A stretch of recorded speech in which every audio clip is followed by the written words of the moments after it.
Go for it, mate.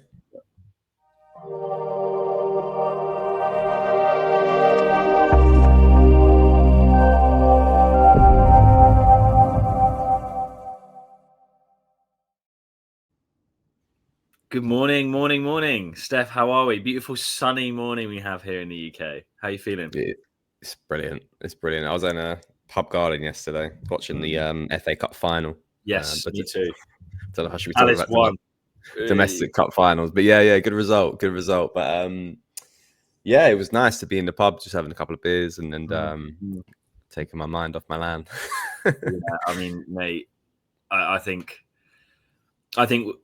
we speak for all fans. What the fuck? I don't think anyone knows how to feel, how to react. There's so much to do. It's nuts. So effectively, what we're going to discuss today, guys, is exactly that. We're just going to soundboard and get our thoughts out there and just see if we can make sense of what's going to happen.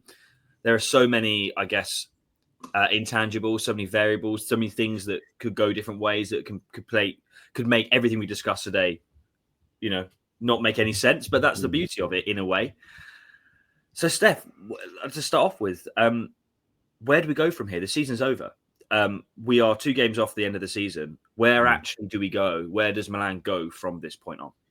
Yeah. I think the point of what the time of recording this, we've not played Roma yet, and we're not going to get top 4. Like, I just don't see it. And just not thinking about it as well. I mean, I'm not making this video with the thought that we could potentially get top 4, and that would completely change everything. But I don't see it. Because the thing is just not in our hands. Let alone the fact that all the players don't deserve it. Players don't want it. They don't even want it. I think that cup final was a killer for our motivation, which is a real shame because we've been making videos about how well we've been ending the season, and I think it was all roads led to that final. And I think we've took a step back now because all the things we saw in the run up to that final, hard work, sort of commitment to the current coach, and everything kind of ticking a few boxes just went away in the space of 90 minutes. And what seemed like a fleeting attempt to try to win a cup that we haven't won in,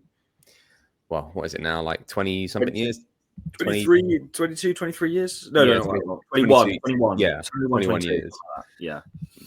And that could have been our direct, confirmation that we were going to get Europa League football. And it's, it was a damn shame. And I think there's a lot of blame going around, and I think 80% of it should go to management. And when I say that, it's everything, including Cardinale. They selected this coach. They selected these players. They built this squad. So as a unit, they deserve the lion's share of blame. Now we can sit here and go, obviously, Conceição, not quite impressed by his output in the less than half a year he's been with us.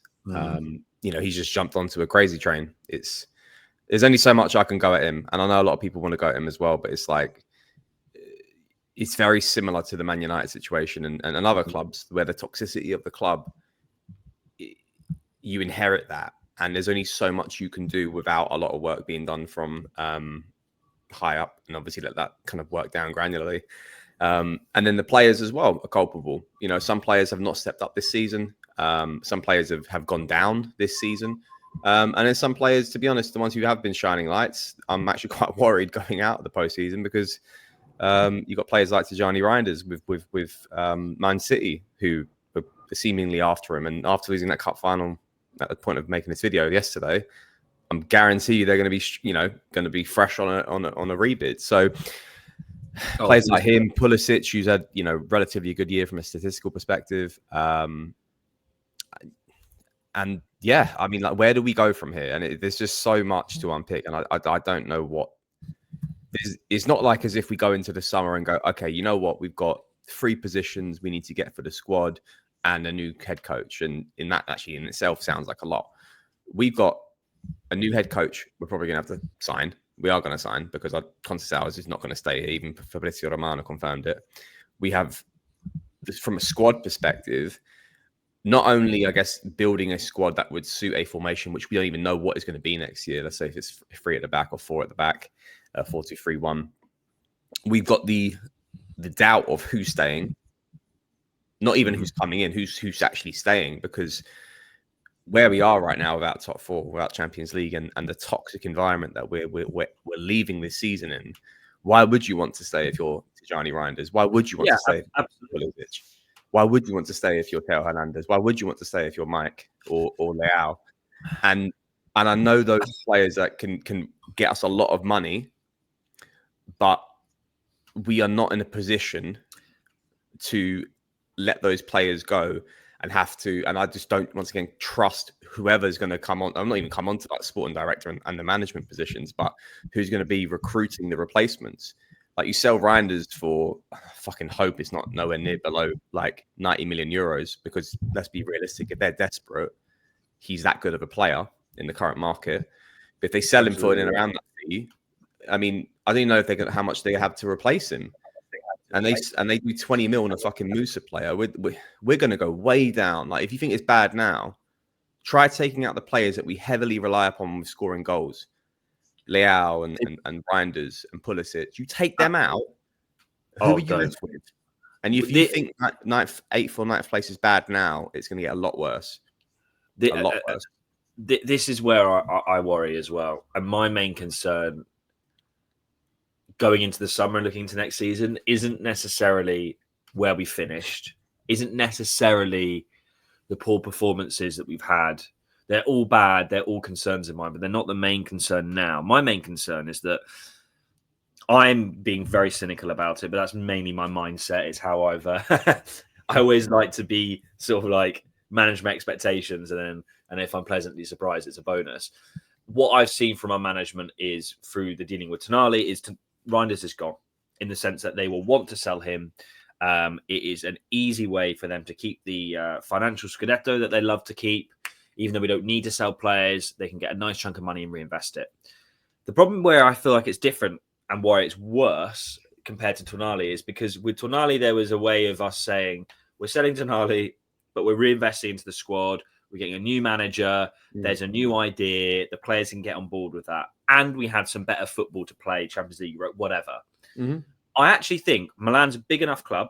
And I don't actually think many clubs can do this. I think your Liverpools, your Man Cities, clubs like that, Milan, top clubs, even Manchester United, even though how bad they've been.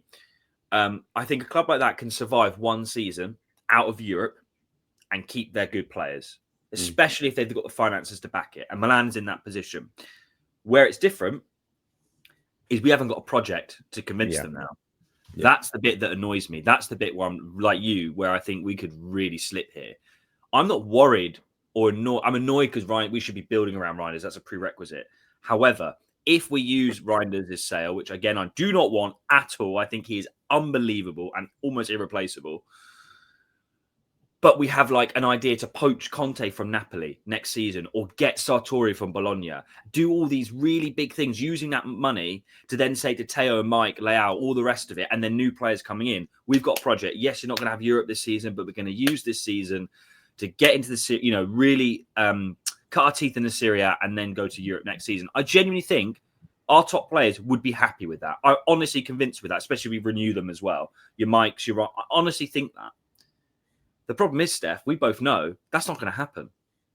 And we don't have it because as fans, we like to think we can sit here and kind of like plan exactly the best things or what players to buy. Do you actually know what we should do? Because there are lots of things we could do, but I actually don't even know. Even as a fan, imagining I've got, infinite money, I actually don't know what the solution is for this Milan team. And that's another worry. I actually don't know. It's that bad. Yeah. Confusing anyway, in terms of what they've done, right? Yeah. And I actually think there's probably about 10 to 20 things that they need to do this summer. There's a collective changes in the squad. And that's even without new ownership, which we all want right now. We want that fucker out of here. Absolutely. And even in that in itself creates more doubt, because then there's the handover period, who takes over, what's their approach to the transfer market. Nothing's guaranteed, whether the situation gets any better or worse or stays the same, which is really concerning, because we just didn't think we'd be in this position 2 years down the line from Elliot. selling to Cardinale or to anyone. Basically, we thought this was the next step to our development, and